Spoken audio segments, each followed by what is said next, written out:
Israel and the United States have just pulled off one of the most audacious military operations in modern history. Iran's supreme leader is dead. Ballistic missiles are falling across 6 countries simultaneously. Oil markets are spiking 8% in a single morning. The Strait of Hormuz has closed. And then, in the middle of all of this chaos, a different kind of detonation happens. Not a missile, a rumor. Benjamin Netanyahu has been assassinated. Within hours, the claim has spread to hundreds of millions of social media accounts. Flight tracking screenshots are circulating showing Israel's official government aircraft sitting on a tarmac in Berlin. Iran's military is publicly claiming its Khaybar ballistic missiles struck Netanyahu's own office in Jerusalem. An account linked to Iranian state media posts that Netanyahu's fate is unclear. And I need you to understand, for a brief but real window of time last weekend, tens of millions of people across the world genuinely could not say with certainty whether Israel's prime minister was alive or dead. That is where I want to start, not because the death rumor is the real story, but because unpacking exactly how it worked, who seeded it, and why it nearly succeeded tells you something much more important about the war that's actually being fought here. There are 2 conflicts happening simultaneously right now. One is in the air and on radar screens. The other is in your feed. And the second one is designed specifically to make you unable to trust what you're seeing in the first one. Let's establish the ground truth first. On February 28, 2026, Israel and the United States launched a coordinated military campaign against the Islamic Republic of Iran. The opening strike, executed in the early hours, killed Ali Khamenei, the supreme leader who had held power in Tehran for 35 years, along with his daughter, son-in-law, and members of his immediate inner circle. Iran's Fars news agency confirmed his death early on March 1st. Israel named the operation Roaring Lion. Netanyahu went on camera within hours of the strikes, declaring that this coalition of forces was allowing him to do, in his own words, what I have yearned to do for 40 years. Iran's response was immediate and enormous. Operation True Promise 4, Tehran's name for its retaliation, involved firing hundreds of ballistic missiles and drones at Israeli territory and at American military bases scattered across the Gulf: Qatar, Bahrain, the United Arab Emirates, Kuwait, Iraq, Jordan, and Saudi Arabia. The Strait of Hormuz was closed. Energy markets went into convulsions. Britain deployed the air defense destroyer HMS Dragon to the region. The United States Embassy in Beirut closed until further notice. By March 5th, Iran had fired over 500 ballistic and naval missiles and close to 2,000 drones, roughly 40% aimed at Israel, 60% targeting American assets in the Gulf. That is the backdrop into which the assassination rumor was launched. Here is exactly what the disinformation operation looked like. Iran's semi-official Fars news agency broadcast a military spokesman's video claiming that Iran's Khaybar missiles had directly struck Netanyahu's office in Jerusalem and the home of IDF Air Force Chief Tomer Bar. Netanyahu's own office responded within minutes, calling the claim fake news. There were no confirmed missile impacts in Jerusalem at that time, but the denial could not outrun the initial claim. It never can. Then, a separate wave of content hit. Flight radar screenshots showing Israel's official government aircraft, the plane Netanyahu uses for state travel, parked at Berlin's airport. The implicit message wrote itself. Netanyahu is on that plane. He's running. He's gone. Reuters eventually tracked down the explanation. Israel had proactively flown its official government aircraft to Germany and parked it at Berlin's airport for safety, at the request of German government sources, specifically because Israeli airports were under active missile threat. The plane being in Berlin was completely real. Netanyahu being on it was completely false. And this is the detail that made the whole operation so effective. It used a true fact. The aircraft really was in Berlin, as the foundation for a false conclusion. I want to know if you saw that coming, because this is not a simple fake news story. This is a sophisticated operation that exploited real logistics, real flight data, and a real information vacuum to produce something that looked credible for long enough to matter. Tell me in the comments whether you think most people understood what was actually happening. The proof-of-life evidence emerged quickly once Israeli authorities moved to provide it. Israel's government press office released imagery and footage of Netanyahu in a security meeting at the Kiryat military headquarters in Tel Aviv on March 1st, seated alongside the defense minister, the IDF chief of staff, and the director of Mossad. He subsequently appeared in person at Beit Shemesh, the site of an Iranian missile strike that killed 9 Israeli civilians, delivering remarks and extending condolences to families. His office also released a statement in which he said, "These are painful days. Yesterday here, in Tel Aviv, and now in Beit Shemesh, we lost dear people." He was there. He was present. The rumor collapsed under the weight of direct documentation. But here's what that episode reveals, and why I think it's actually the most important thread in this entire story. During the 12-day war in June 2025, researchers identified a network of over 3,000 X accounts posing as ordinary Israeli citizens, coordinating anti-war messaging and specifically targeting Netanyahu's credibility. This is not accidental. This is doctrine. The information war around Netanyahu personally is not a side effect of the military conflict.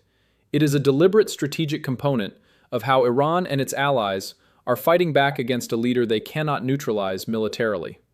The logic is not complicated. If you can make a population doubt whether their leader is alive, you create paralysis. If you can make the international community unsure whether the Israeli state is functioning under coherent command, you slow down the decision-making of allies and adversaries alike. The assassination rumor was a weapon. It just wasn't a successful one this time. Now pull back, and you start to see that this war didn't begin on February 28th. Netanyahu had been engineering it in some form since at least November 2025. Israel's defense minister Israel Katz confirmed this week that in November of last year, Netanyahu convened a deliberately small, secret forum of officials to evaluate the possibility of assassinating Khamenei. The initial plan called for the operation to be executed in June 2026, and possibly without American involvement. Israel was, at that stage, preparing to carry it out alone.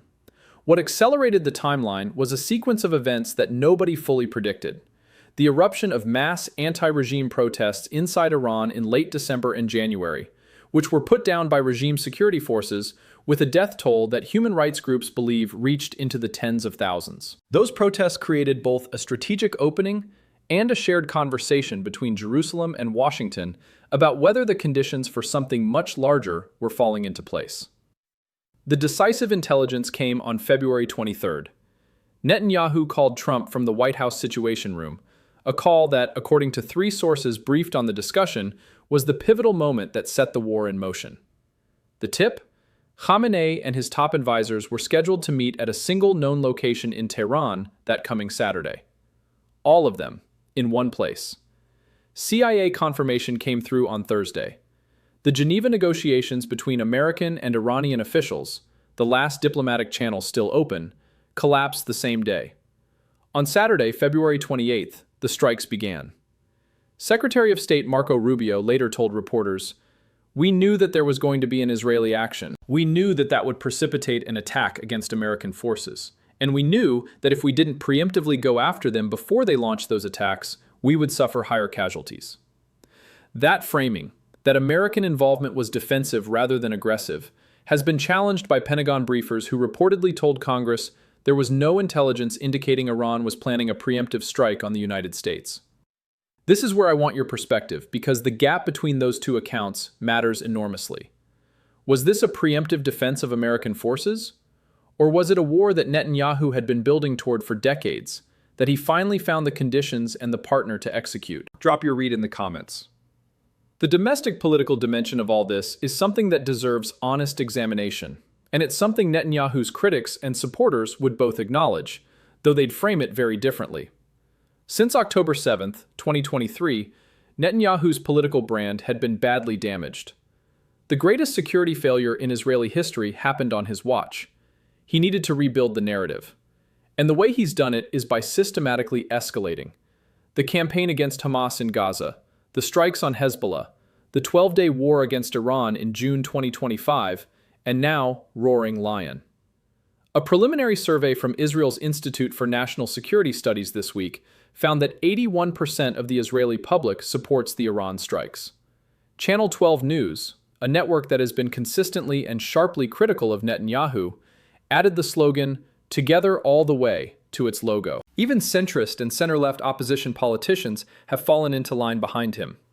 In Israel right now, the Iran war is by every measure popular.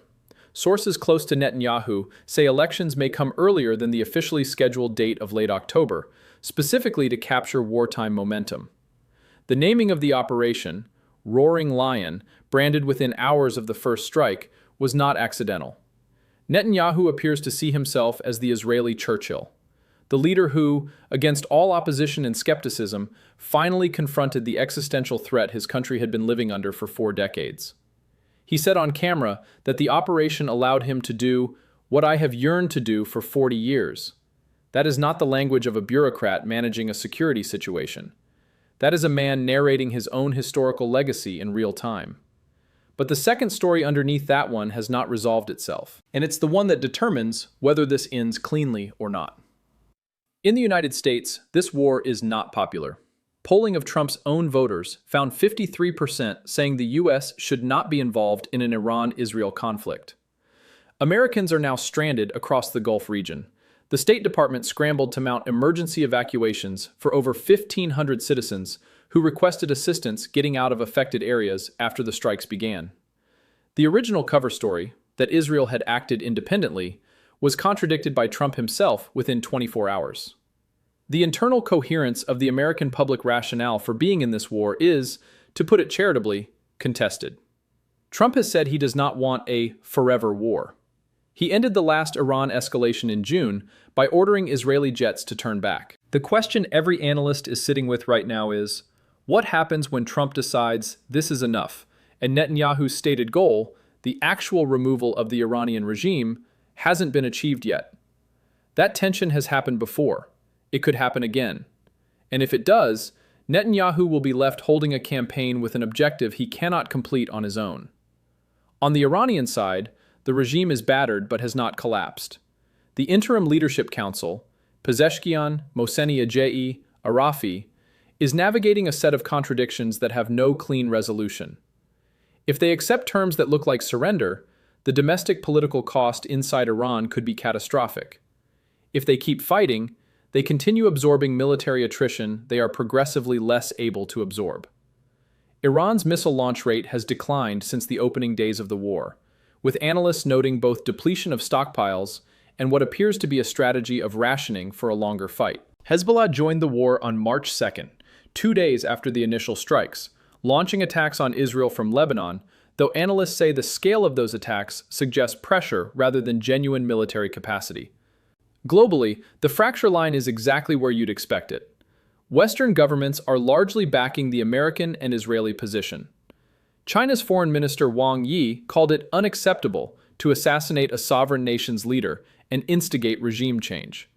Vladimir Putin described the killing of Khamenei as a murder committed in cynical violation of all norms of human morality and international law.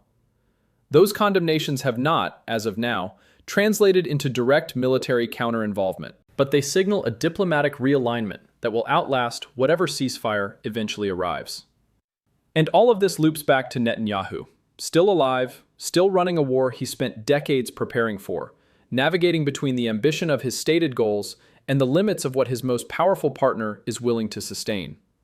He visited Beit Shemesh and stood at the site of a missile strike that killed 9 people and said his heart goes out to the families. He addressed the Iranian people in Farsi and told them their help had arrived. He sat in security meetings and appeared on camera and dismissed every claim of his death or his flight as fabrication. And he is, by every verifiable account, still there. The death rumors failed. But the information war that produced them hasn't gone anywhere. So here's the question I'm genuinely sitting with, and I don't have a clean answer. Netanyahu has publicly stated the goal of this operation is to remove the existential threat posed by the Iranian regime, not just degrade its capabilities, not just set back its nuclear program, but end the regime itself. That is an extraordinarily ambitious objective, and the gap between that goal and what the United States is publicly willing to commit to sustaining is real, documented, and growing. History says that gap is where these things get complicated. If you were in the room, if you were advising either side of this, where would you draw the line? Where does this end, and on whose terms? That's the question nobody in power has answered out loud yet. Where do you think this actually goes?